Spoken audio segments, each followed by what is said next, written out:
नमस्कार दोस्तों, मैं सुनील शर्मा ज्योतिषी astrology your future is in your hand channel के माध्यम से हर बार आपके जीवन से संबंधित, राशियों से संबंधित कुछ ना कुछ वीडियो मैं बनाता रहता हूं। दोस्तों, आज मैं बात करने जा रहा हूं मृत्यु कितने प्रकार की होती है और किन परिस्थितियों में मृत्यु होती है, किन ग्रहों के कारण से कौन से रोग से मृत्यु होती है। इन सभी विषय में मैं थोड़ा प्रकाश डालूंगा। दोस्तों, धर्मशास्त्र कहते हैं जिन्होंने सत्य को जान लिया है उनको जो है मृत्यु से कोई डर नहीं लगता, मगर दोस्तों जिन्होंने जन्म लिया है उनकी मृत्यु अटल है। वैसे मृत्यु के विषय में ज्ञान होना तो अत्यंत दुर्लभ है, लेकिन कुछ ऐसी दिव्य आत्माएं होती हैं जिन्हें मृत्यु का आभास पूर्व जन्म से पहले ही हो जाता है। वैसे ही दोस्तों बात करते हैं कि मृत्यु कितने प्रकार की होती है। दोस्तों, शास्त्रों में बालारिष्ट 1, योगारिष्ट 2, अल्प 3, मध्य 4, दीर्घ 5, दिव्य 6 और अमित, ये 7 प्रकार के मृत्यु के बारे में बताया गया है। मनुष्य की 7 प्रकार से होने वाले मृत्यु का शास्त्रों में उल्लेख रहस्य अनुसार दोस्तों लिखा हुआ है। जिस प्राणी ने माता के गर्भ में जन्म लिया है उन सभी की मृत्यु भी ईश्वर जन्म के साथ ही जो दोस्तों निर्धारित कर लेते हैं। सबसे पहले दोस्तों हम बात करते हैं बालारिष्ट मृत्यु के बारे में कि बालारिष्ट मृत्यु क्या होती है।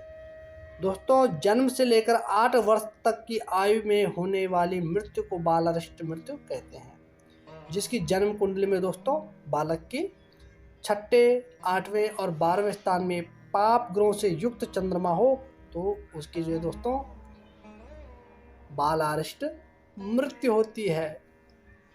बाला अवस्था अर्थात बालारिष्ट यानी कि बाल्यकाल, जो आपका बचपना है उसी को बालारिष्ट कहते हैं। इसके अलावा सूर्य ग्रहण या चंद्र ग्रहण का समय हो तो सूर्य, चंद्र, राहु एक ही राशि में दोस्तों लगन पर क्रूर ग्रहों शनि, मंगल की छाया हो तो बालक के साथ माता की मृत्यु दुर्योग भी बनता है। लगन से 6ठे भाव में चंद्रमा, लगन में शनि और सप्तम में मंगल हो तो बालक के पिता की मृत्यु होती है या उन्हें मृत्यु तुल्य कष्ट होता है। दोस्तों, बात करते हैं दूसरी मृत्यु के बारे में, योगारिष्ट मृत्यु। 8 वर्ष की आयु से लेकर 20 वर्ष के बीच में होने वाली मृत्यु को योगारिष्ट मृत्यु कहा गया है। जब अष्टम भाव शनि, मंगल जैसे क्रूर ग्रहों से दूषित होकर लग्न में बैठा विपरीत ग्रह बकरी हो तब योगारिष्ट मृत्यु होती है।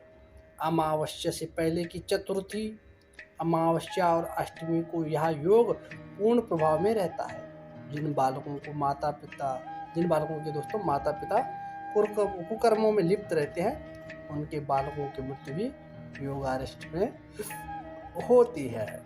दोस्तों, अब बात करते हैं हम अल्पायु मृत्यु।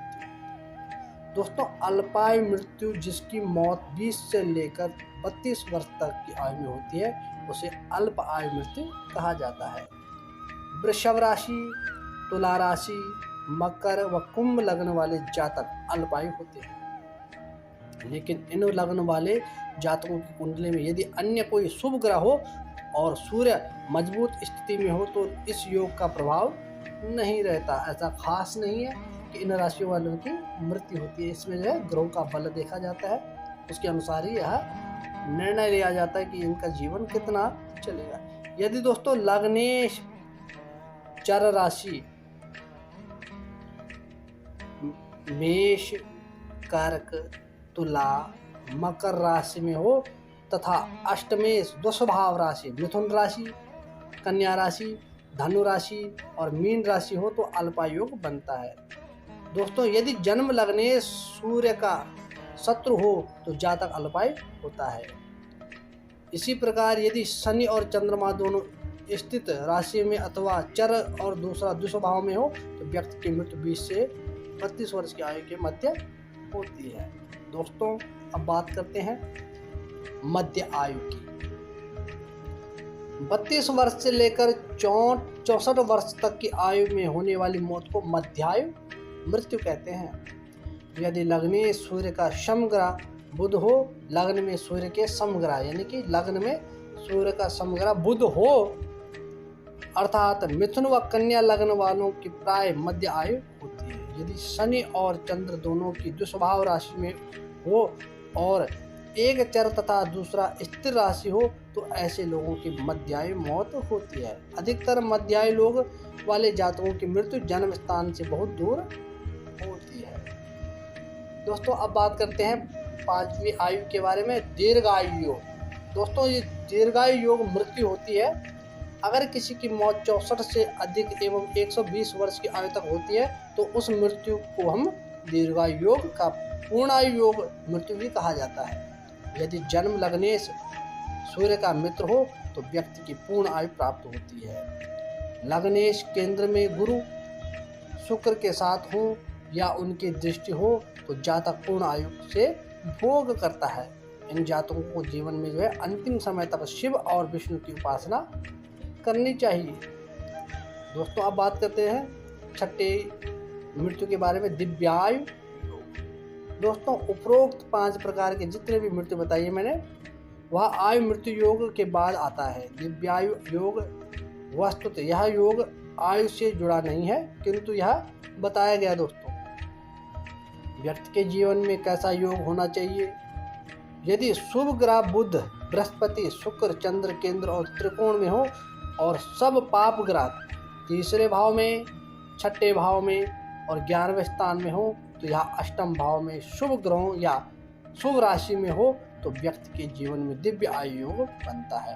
ऐसा जातक यज्ञ, तप, अनुष्ठान व कायाकल्प क्रियाओं द्वारा हजारों वर्ष तक जीवित रहता है।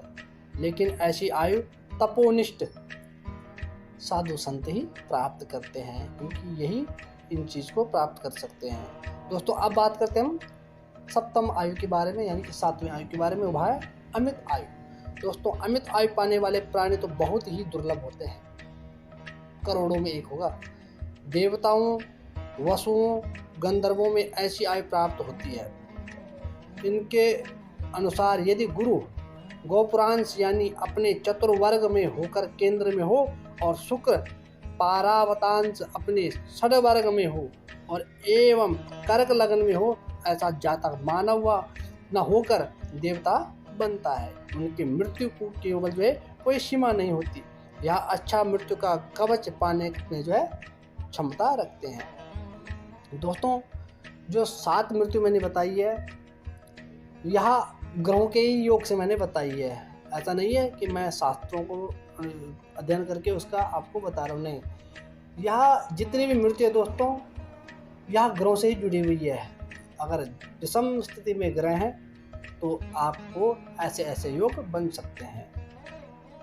दोस्तों जो भी वीडियो में मैंने बताया हुआ है यह वही लोग जान सकते हैं जिनको ज्योतिष का ज्ञान है या फिर ज्योतिष में विद्वता रखते हैं, धार्मिक हैं, तो ऐसे लोग इसको थोड़ा अनुभव कर सकते हैं।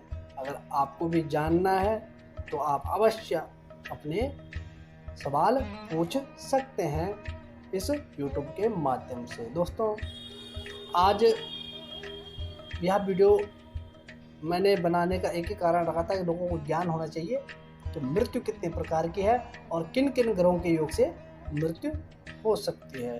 दोस्तों आज की वीडियो में इतना ही, अगली वीडियो में फिर मिलेंगे, तब तक के लिए नमस्कार।